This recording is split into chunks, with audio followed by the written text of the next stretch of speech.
Willow Creek was the kind of town where people still left their doors unlocked and waved at strangers.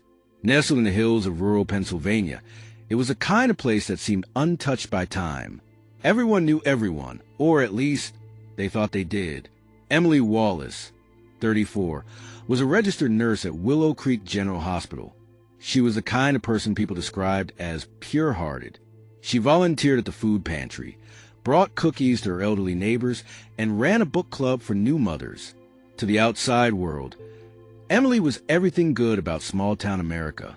On the morning of June 3rd, 2022, Emily left her Clabber house on Meadow Lane at exactly 6:15 a.m., as she always did. Security camera footage from her neighbor's doorbell caught her smiling, sipping a coffee in her pale blue scrubs before stepping into her silver Subaru Forester. She never made it to the hospital. By noon, panic had started to stir. Emily's supervisor, Barbara Conway, called her repeatedly. No answer. Emily had never missed a shift in 10 years without warning. By 3 p.m., her brother, Zachary Wallace, filed a missing persons report with the Willow Creek Police Department. Sheriff Tom Ridley, a seasoned officer with 27 years in the force, began the investigation. The first 24 hours were textbook. Search parties combed the roadsides. Helicopters scanned wooded areas. Dogs were brought in. Her car was found 2 days later, abandoned in a gravel turnout just outside Sycamore Lake, about 15 miles from town. The doors were locked. Her purse was in the front seat. No signs of struggle. No blood. The media dubbed it the Angel Nurse Mystery. The FBI joined the case after the 5th day. Agent Diane Mercer, calm, calculated, and unshakable, led the federal end of the investigation. It didn't take long before cracks began to appear in Emily's perfect image. First, a burner phone was discovered hidden inside the lining of her bedroom drawer. Then came a series of emails recovered from her iCloud account. Encrypted, private exchanges with a man named Jay. Their tone? Romantic, passionate, frightened. The emails dated back nearly 2 years. Zachary was floored. Emily never even dated anyone. At least, not that I knew. Neither did anyone else. The FBI traced the burner phone to a local prepaid shop, the Tech Cave, run by a 22-year-old named Cody Harland. Cody remembered the man who bought it. Tall, quiet, wearing a Red Sox cap. He paid in cash. Nothing memorable. But 2 days later, surveillance footage outside a pharmacy in nearby Elliston showed a man matching that description meeting Emily in a dark green Dodge Ram. License plate was partially blocked. The same man showed up again outside her gym, then outside her house. He was watching her. Agent Mercer and Sheriff Ridley conducted dozens of interviews. Hospital staff, church members, friends, ex-patients. Some things didn't add up. Clue number 1. A note. Inside her Subaru, hidden beneath the passenger seat, was a torn note. Only part was legible. If they find out what you did, it's over for both of us. Clue number 2. The storage unit. A key was found on Emily's keychain. It didn't match anything in her home or office. Eventually, it unlocked Unit 47 at Blue Rock Storage, 2 towns over. Inside, one old army duffel, a child's shoe, a 1989 birth certificate with the name Jacob Reed, newspaper clippings about a fire in Massachusetts, dated 1996, and a photograph of Emily as a teenager next to a man with a scar on his face. That man? His name was Jonas Reed, a former EMT from Boston, who vanished in 2001 after being investigated for the suspicious overdose of 2 patients. Jonas's real name? James Wallace, Emily's father. She had changed her last name from Reed to Wallace after he disappeared, restarted her life in Willow Creek at 19 under the guardianship of a local pastor who took in a runaway girl. Suddenly, the question wasn't just where was Emily, but what had she been running from, and who had finally caught up to her. The community began to whisper.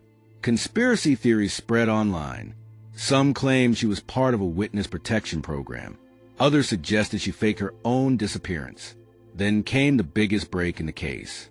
A fingerprint lifted from the inside of the storage unit matched Dr. Henry Alcott, head of surgery at Willow Creek General. He'd been Emily's mentor, a widower, in his 50s, respected, revered. But when confronted, Dr. Alcott denied knowing anything about a storage unit or Emily's past. Yet cell phone tower data showed his phone pinged near Blue Rock storage 6 times in the last month before Emily vanished. More damning, the green Dodge Ram registered to a fake shell company, but traced back to Alcott's private trust. A search of Alcott's home turned up nothing. His car was clean. No DNA, no fibers, no weapon, no body. The district attorney refused to issue a warrant for arrest, citing circumstantial evidence. But Agent Mercer wasn't done. A retired nurse from Boston reached out anonymously. Her name, Carla Hennings. She recognized Alcott from an old staff photo Emily had saved. Alcott had practiced in Boston briefly in the 90s under a different name, Jonathan Reed. Jonas Reed's younger brother, Emily's uncle. What began as a missing persons case now looked like a decades-long cover-up. 2 brothers. One disappeared. One reinvented himself. And Emily, caught in the middle. Had she discovered the truth about her family's past? Had she tried to expose him? Was that why she vanished? When agents tried to bring Alcott in for more questioning, he was gone. His house? Cleared out. A note left behind. Typed, "You should have left it buried, Emily." Weeks turned into months. The national media moved on, but Sheriff Ridley didn't. In a late-night conversation with Zachary, he asked for old family belongings. Inside a locked jewelry box in Emily's bedroom was an SD card, labeled in black marker, "For Mercy." The video was grainy, but it was unmistakable. Emily, sitting in her bedroom, crying, "If you're watching this, something happened to me.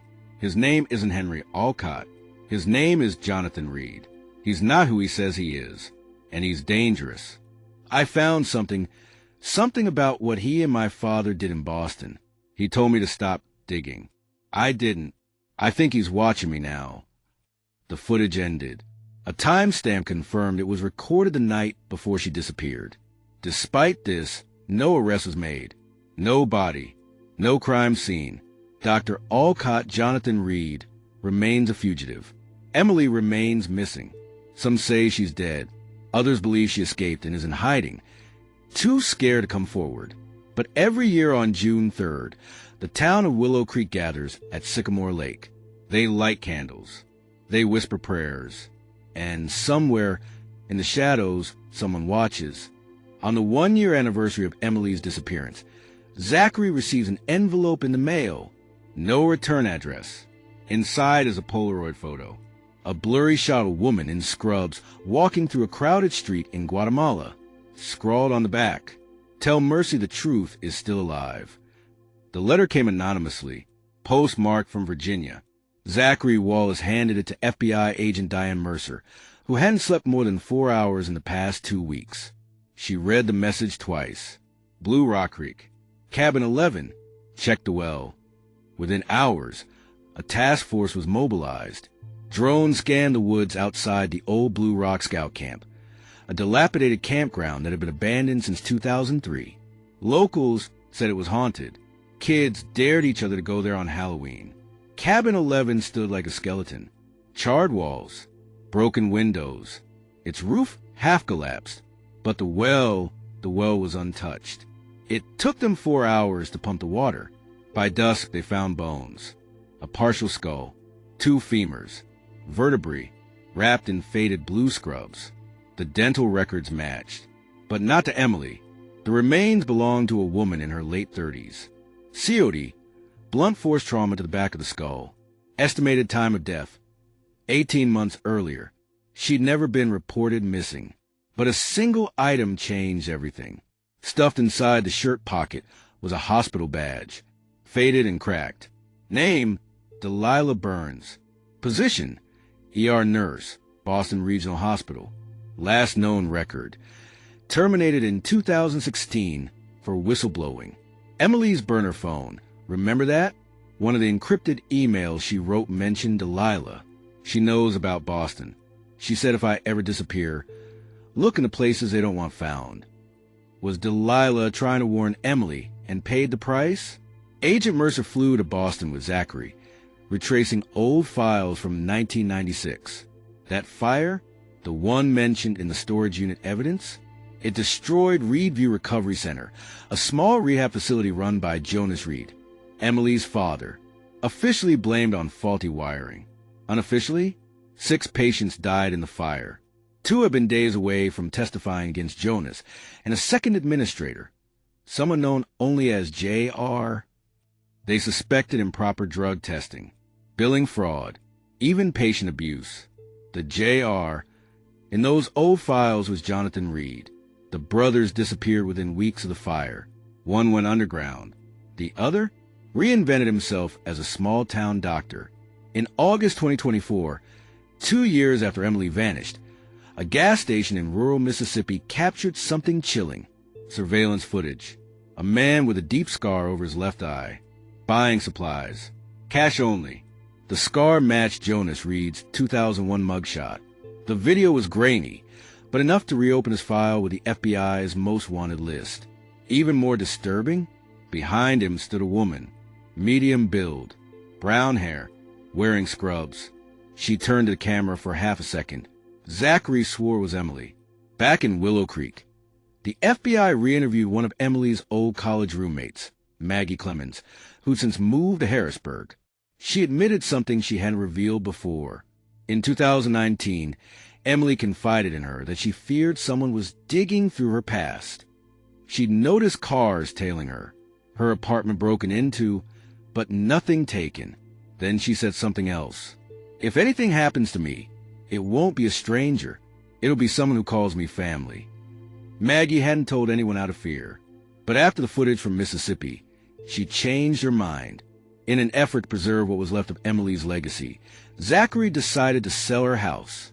While packing, he found a false bottom in her nightstand drawer. Inside, a journal. The first page read, "This isn't a diary. It's evidence. If you're reading this, something went wrong." The entries were meticulous. She detailed how she began to suspect that Henry Alcott was not who he claimed to be, how he seemed to know things about her childhood she never told him, how he always got defensive when she mentioned Boston. One entry stood out. "I found his basement key. There's a freezer. Something's in it. I'll check tomorrow." That was dated June 2nd, 2022. She vanished the next day. The FBI returned to the Alcott estate with cadaver dogs and thermal imaging. Behind a concealed panel in the basement was a large commercial freezer, long since unplugged. Inside were layers of frozen plastic bags, biohazard waste, animal meat, syringes, and a small black case tucked in the back. Inside, 3 vials of unknown fluid, a USB drive, and a lock of hair brown, tangled, stained with blood. The USB contents were encrypted. It took weeks to crack. The files inside were disturbing. Video recordings of unconscious patients, unlicensed drug trials, a file marked Project Echo 9 Memory Suppression Protocols. Names in the trial logs matched missing persons from multiple states. Emily's name was listed too. During the decryption process, a new name emerged, Marcus Reed, Jonathan and Jonas's younger brother. He was believed to have died in a car crash in 1984. But the FBI found no death certificate, only an old insurance payout filed by Jonas from a now-defunct carrier in Massachusetts. Facial recognition linked Marcus to a tech executive now living in Washington state under the name Mark Rylance. When brought in for questioning, he claimed ignorance. But then Agent Mercer asked one question that cracked his composure. "What does Echo 9 mean to you?" He didn't answer. He simply said, "You'll never find her. That's the point." 1 month later, an unmarked package arrived at Zachary's new home. Inside was a VHS tape. Labeled, "She Chose the Truth." The footage showed a dimly lit room. Emily, sitting pale, disoriented. A voice off camera, undeniably Jonathan Reed's, asked, "Emily, do you understand what happens if you tell anyone?" She nodded. Barely audible, she whispered, "Then they'll come for you next." In the final days of October 2024, as fall leaves painted Willow Creek in gold and crimson, an old ham radio operator, Carl Myers, picked up a faint transmission. It was a woman's voice. Faint, static-filled. She repeated a phrase, over and over. Echo 9 active. Blue Rock lives. Echo 9 active. Blue Rock lives. Then silence. The frequency? One that hadn't been used since 1996. November 4th, 2024, a multi-agency task force led by FBI agent Diane Mercer, supported by U.S. Marshals and a Black Ops cyber forensic unit known only as Sigma, prepared to raid the compound spotted by drone surveillance.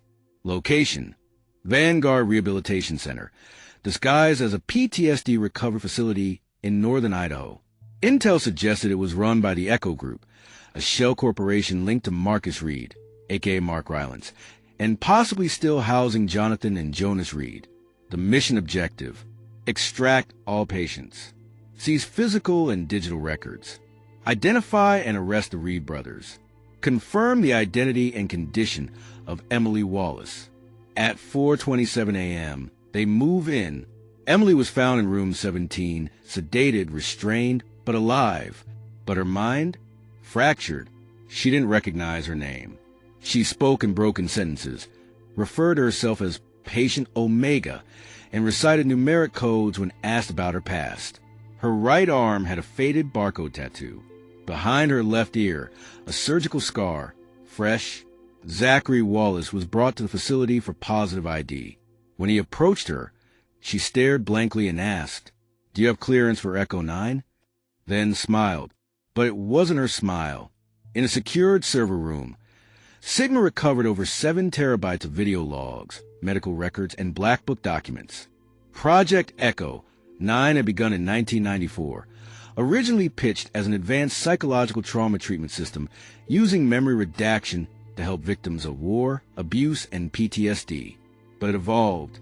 By 2003, Echo 9 was used to erase witnesses, whistleblowers, and anyone who knew too much.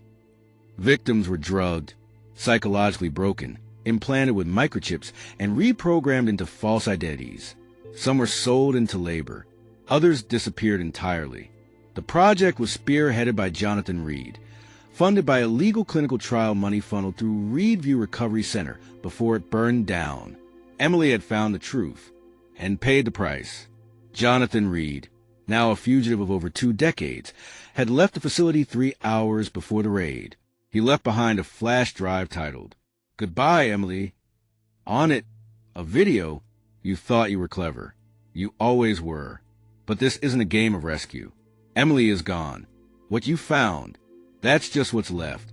The body is hers, but the soul? He smiled. I rewrote that story, line by line. She was never your sister.